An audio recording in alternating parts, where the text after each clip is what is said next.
Welcome to Stories That Stick, a podcast series about the stories that shape us. This is a book that we took to publishers and they said there was no audience for it. And I was like, what are you talking about? Like, I work with dads all the time. This is needed. So we did a crowdfunder and we self-published. Hey everyone, it's Ade here, your host for Stories That Stick podcast. Now in today's episode, I have a conversation with Elliott Rae, founder of Football Fatherhood, which is an empowering community of fathers who share their experiences through online conversations, meetups, and much more. Actually, I believe BBC called it the dad's version of Mumsnet, so take that for whatever you want. That being said, Elliott shares some of his stories that made a huge impact on his life, as well as how MFF, which is Music Football Fatherhood, came to be, and why we all ought to buy his latest book called Dad. And it is all about the untold stories of fatherhood, love, mental health, and masculinity. Now, if you're brand new to this podcast, please be aware that we start all our conversations talking about death. But if this does trigger you, then please skip forward approximately 2.5 minutes after this intro, or once you hear the page turning sound effects. And last thing, I know you guys are probably tired of hearing this. If you can take a minute out of your day just to rate and review the show, because not only does it help others find us, but your feedback helps us grow too, and it's really, really appreciated. Now, without further ado, here's Elliott Rae.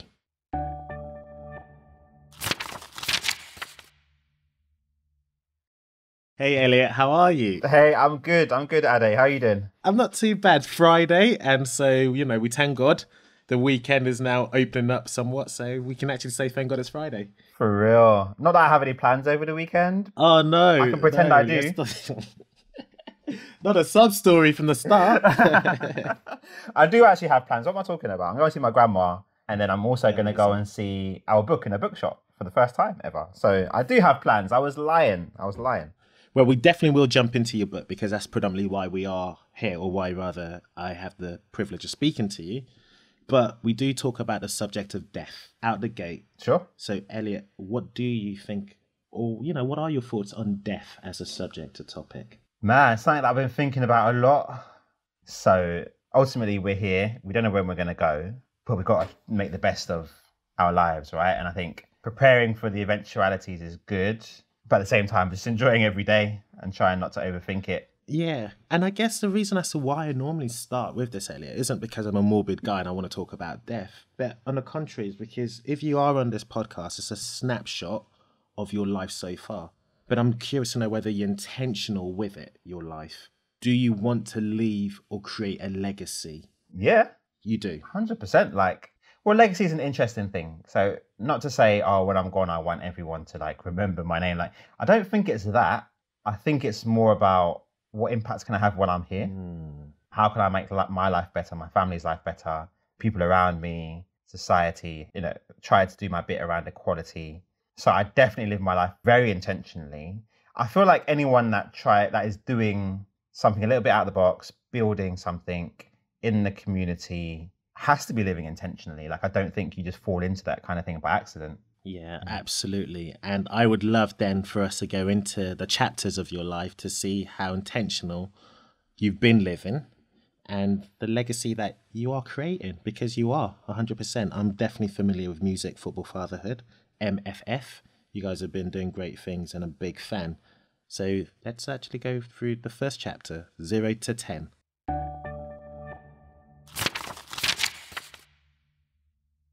Damn, you got me doing some reflecting here, boy. You have to paint those pictures for us. Who were you? What was growing up like? Who was I? Yeah. So, I think I was a hyper child who ran everywhere. I must have driven my mum crazy. I remember she'd be like, stop running. I was running everywhere, go out shopping and just running down the road. It's so much energy. And I loved music from a young age. Michael Jackson, that Bad album, that was a bit of me, mate. A bit of me. And so I always remember going to a wedding and they're playing Michael Jackson. I remember getting up and being on the dance floor, giving it the moonwalk, and all that sort of stuff. And then at the beginning, everyone's like, oh, this cute kid, that's cool, look at him. When the fifth song, and the kid's still going and he's getting a bit too much. I remember my mum and dad had to like drag me off the dance floor. They're going home. But I was that sort of kid, right? Like music is in me. It's just in my bones. You know, you can't. I think we're just made a certain way, and for me, music has an impact on me, very deep impact on me. Did you ever play? Were you nurtured into pursuing that further, that hobby, that desire? Actually, yeah. So I started playing the trombone in At what age? Yeah, 3, I think. Oh yeah, 4. And then the music teacher at the time, this old man, he'd come round. And I remember he'd like be talking to you, directing you. But when he spoke, he'd spit. So he'd spit all over your music and all over you. So you're kind of like just playing, looking at your mates. But yeah, that was good times, man. And obviously football as well. Yeah, that's what I lived for. Yeah, that was my life. Well, that's interesting because, and for those of you guys who are coming to this brand new, what I tend to do with all my guests is I send them a very, very brief questionnaire prior to recording. Pretty much 3 questions. What was the fondest story you read or watched or heard as a child, teenager, and adult? And you said Eric Cantona lob. Yeah. Why was that moment particularly impactful on your life? And, you know, if you can, paint the pictures, give us an overview on what was going on prior to that specific special moment. For me, like football was just everything, you know, escapism, it was competition. You know, watching a football game to me was like a blockbuster film. And at that time, so we're talking like 1992 maybe, Eric Cantona was at Man United. And he was like one of the first foreign players in the Premier League. And he used to always wear his collar up.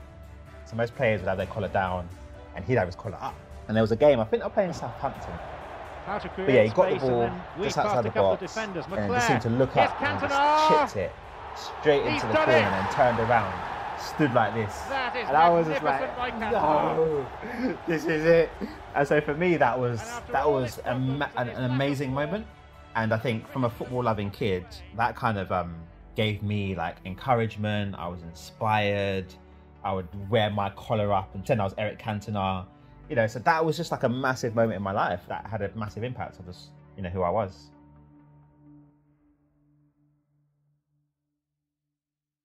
Let's then go on to your next chapter, which is your next decade, which is 11 to 20.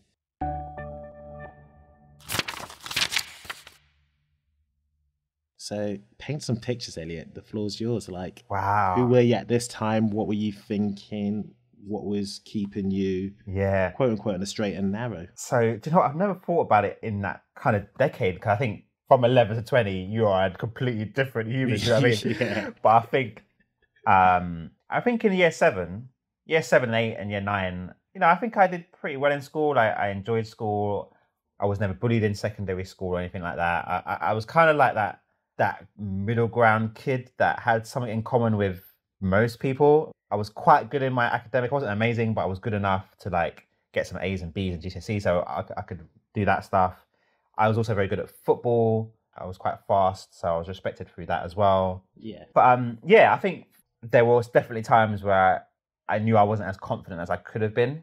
Like there was times when I was just still trying to find where I fit in.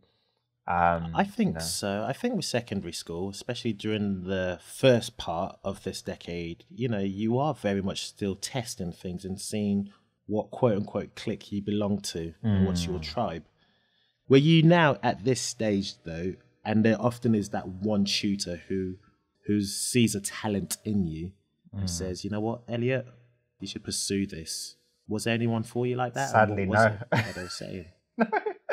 I feel like people would be surprised to see the stuff I'm doing now, because I don't think I showed that at school. But I don't think I displayed any signs of being able to do something out of the ordinary at that age, really. Through my A-levels, I didn't, you know, we would just have a good time, man. Like literally, I stopped working. At this age now, you're legally able to do a lot of things. I had a good time. I hear that. And obviously distractions, women, romance, love. All of that. Yeah, I hear you. All of that, man. But you weren't coasting as such. I mean, because I don't want to paint that picture. It sounds like you were just coasting along. You were still intentional with potentially what you wanted to do as a career. Or were you not Because you have to, forgive me, I don't have to say because you have to, no one has to do anything, but you're normally advised to certainly start looking at subjects that go together with your career ambition. So what were you picking and what was the intention? So this is where I feel like more needs to be done, really, because I didn't know what I wanted to do. And I don't feel like I had a decent conversation with anyone about what are your strengths. Forget subject matter in school. What are your strengths as a person, and how can you put that into some kind of career? I didn't really have that conversation. It was more like, I'm good at PE, let's do PE at A-level. Economics, I'm interested in that. I was quite good at maths, let's do that. And then media, I liked media studies, I liked film, so music, so let's do media. So at A-level, I did PE, economics, and media studies. A whole bunch of just three random things, right? There's no kind of, there's no path there at all. It's just like, what do you kind of want to do? You know, there was no plan really. And I think one thing I say, I've got a daughter now, is that I want to be able to help her to understand her strengths and think about what can you then go and do with those strengths and monetize that. So I did my A-levels, I got 3 C's. And then, yeah, I applied to go to Roehampton University and went to Roehampton. But I think at this point, the music bug had hit me. Right. So I started emceeing to garage at the ages of 16. And when I was 17, I got a pair of decks and I was buying like rap, I was buying UK garage and just mixing. So we're finding you the tail end of this decade at University of Roehampton, studying, what was the degree in? So it's business marketing. Okay. But still not entirely sure what that would lead to. But regardless, it was a simple situation that you enjoyed this, you were having fun, and your hobbies was ripping it up and emceeing on the decks. I love that. Yeah. So I really understand why music is integral to almost the platform in which you have built. And in truth, I also understand why football is. Now, fatherhood is obviously coming a little bit later, I assume. Yeah. But before we definitely move on to your third and last chapter, as we do in Stories That Stick, I still need to talk about another of your submissions, a story that made a huge impact in your life during this decade. Do you recall what you submitted? Was it Don't Be a Menace? It was. Can't forget that. And for those who don't know, do you want to explain Don't Be a Menace and why it had a huge impact in your life during this decade? Don't Be a Menace is like a hood film in America, black film. And it's basically like around some kids doing their thing. But they're in that life where they get mixed up with some other guys. I can't remember what it's over, but over some stupid stuff and gang wars. And it's really interesting because there's stories about the guy that's clearly in that world. He's the gangster, and that's he lives that. There's a story about the guy that wants to go and play basketball and move out. And there's the main character who I kind of resonated with because he kind of just floats around in the middle living and he gets caught up in things. And so for me, I just found that fascinating because it was the imagery they painted, the language, the music. It's just a great movie, like just to watch. But I think the undertone to it as well was something that I could relate to an extent in terms of the main character and his personality. So, Elliott, let's go into your final chapter, which is 20 plus. And I do want you to help us bridge or join the dots on how we find you not only creating MFF, but also becoming an author who curates a lot of stories.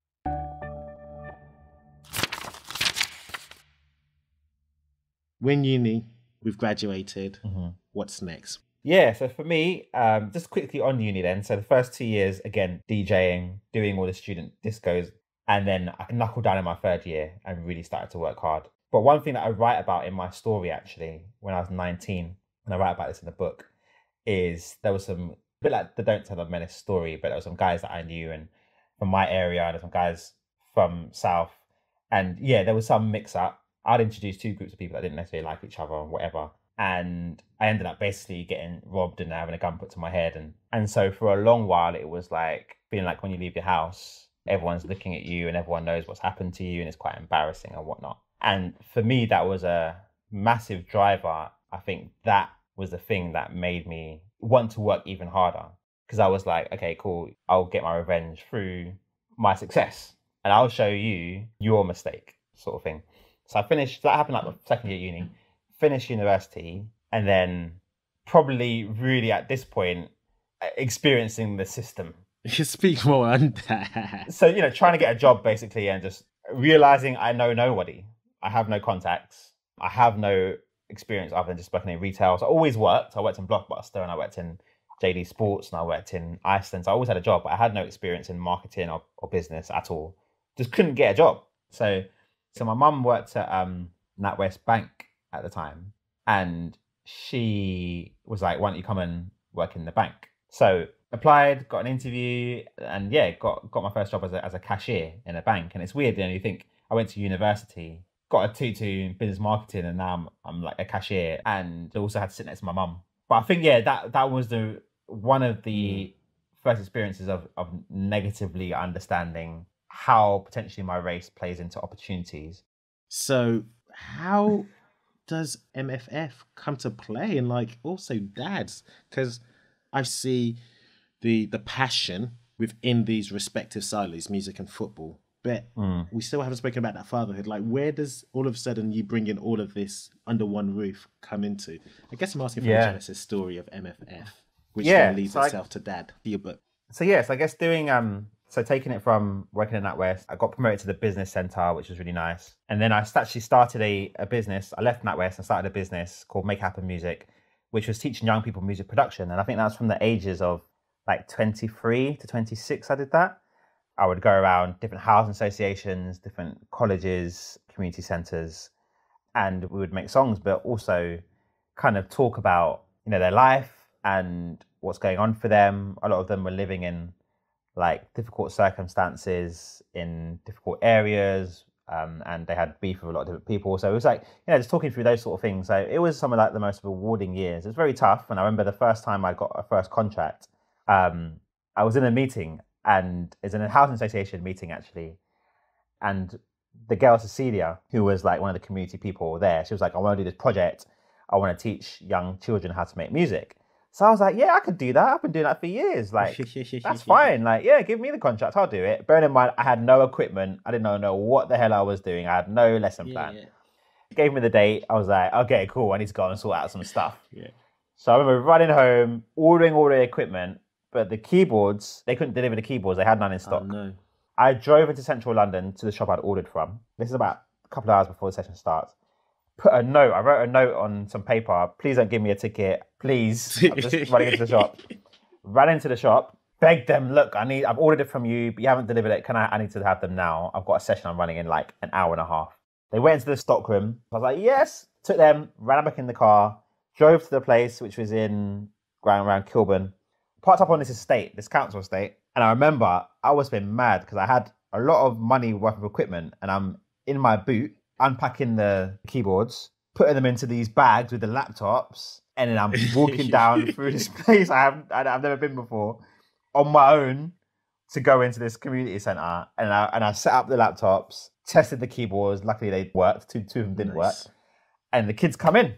And when I do talks and stuff now and workshops, I'm like, look, when you've been through working with kids, kids don't care. Like, if you're not famous, kids don't care about you. There's no kind of like, oh, let's see, he might, there's no smiling and no, like, none of that. So for me, that was a real test of like, drop yourself in the deep end. What are you going to say? How are you going to connect with these young people? How are you going to make them feel like they're empowered at the end of it? And just blagged my way through basically the first couple of weeks, and then learn. And then ended up doing that for 3 years until the coalition government came in and they cut all the funding pretty much overnight. And that's, the riots happened as well. When it's when the riots happened, I was not surprised whatsoever. I'm with you. So that's amazing how you start creating this workshop happen. How then do we get into your book? Meeting my wife when I was 25, got married at 30, and I had my daughter at 31. For us, the pregnancy was very, very long and difficult birth. And my daughter was very ill when she was born. And she ended up being in intensive care. We ended up being in intensive care with her for 2 weeks. Basically, the infection she had, 1 in 10 babies die. 1 in 10 babies will have a long-term severe disability. So we were super worried. Yeah. When I think about the deepest moments of my life, that was our darkest moment. We just prayed for hours. Me, my wife, and one of the midwives just prayed and cried all night, basically. Thankfully, it was all fine. We got to go home a few days later, but going through that traumatic experience, and I just went straight back to work. And over the year, I ended up being diagnosed with PTSD because I'd never actually had time to process or accept or talk through what I'd been through. And it was just back into having a newborn and back into work, which is actually quite a common thing after traumatic birth to have PTSD. And we do loads of work around campaigning for more new dads to be screened around that. So I started writing and just write about being a new dad. And then that was in 2016, and a couple of dads joined, very informal. But in 2017, I wrote a piece for The Independent called "I'm a Married Black Professional Father and I Don't Exist." And it was their most shared article that day, second most shared article that day. And that's what took the platform MFF from being something that was like just me and a couple of other people to being something that, people might have heard about. And from there, it's just been growing. We've been really thinking about what it is that we're trying to achieve, building the community, and we are all about open conversations around fatherhood. We have one of the most popular blogs for fathers in the UK. We do regular events for our community called Open Conversations. We're launching peer sessions for new dads, and that's culminated in Dad, which is our new book, which is flying. It's doing so well. We're number 14 in the Amazon Fatherhood book charts, which is just like unbelievable, because this is a book that we took to publishers and they said there was no audience for it. And I was like, what are you talking about? Like, I work with dads all the time. This is needed. So we did a crowdfunder and we self-published, and the book's doing amazing. And it's in Waterstones and it's on Amazon and W.H. Smith, and it's getting great reviews, and it's actually like impacting people's lives, and it's changing the way they are perceiving dads, and it's understanding they're not alone in their experiences, and it's bringing people together. And it's just an amazing thing that is very overwhelming. And I just feel very blessed to be in this position, really. So, Elliott, your final submission when it comes down to the brief questionnaire, what your fondest story you read, watched, or heard as an adult, you wrote, "I May Destroy You." It is phenomenal. It definitely resonates with me, but I'm curious to know, why does this resonate with you? "I May Destroy You" had me captivated in a way I don't think any other show that I can remember has captivated me. The tension, the anger, the excitement, like it just I was fixated. Me and my wife were on the sofa just looking at each other like, oh my gosh, this is an amazing piece of TV. The way Michaela Cole told those stories, I don't know. the themes she touched on. Cool, where did you get that? I just wanted to know, how did last night end? I've got this thing in my head of like this guy. The human connectivity in it just blew my mind. And How are you doing? I'm great as long as I'm around people. that just inspires me. And I just gotta say, it's the best thing on TV, man. No, amazing. I absolutely love the show as well.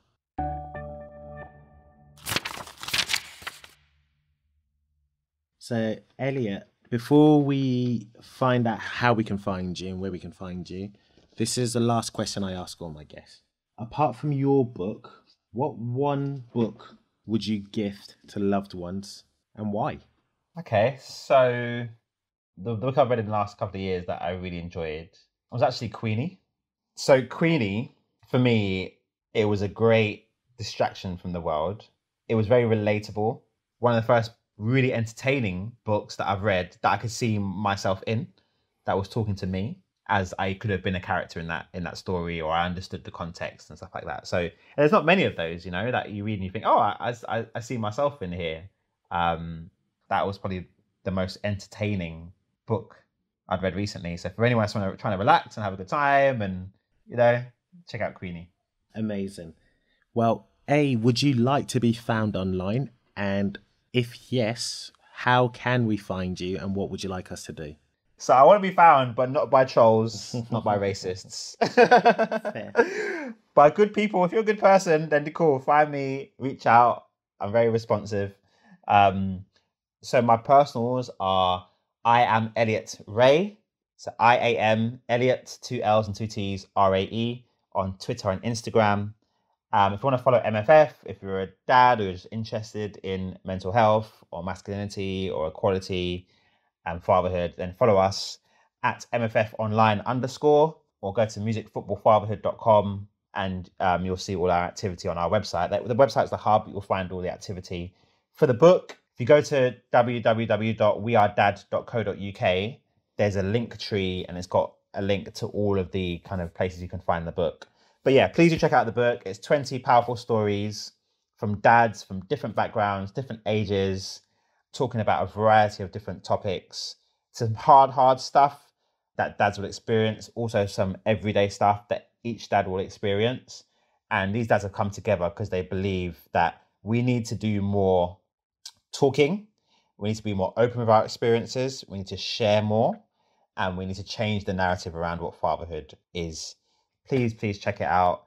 But yeah, thank you, Ade. I just want to say thank you for this has been very unique. You've got me to delve into my past, and I think I might have to think about that for a little while now. Well, I'm glad, Elliot. I'm glad I've got some exclusives. But guys, as always, everything that has been discussed, we will put on the show notes, including the links to where we can get the book and how you can obviously follow Elliot personally as well as MFF.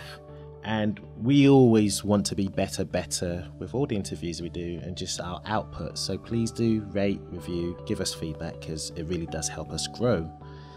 Elliot, thanks very much. And guys, stay tuned for another episode of Stories That Stick. Bye. If you enjoyed today's episode, please do share it. And if you'd like to be featured on the podcast, please do get in touch.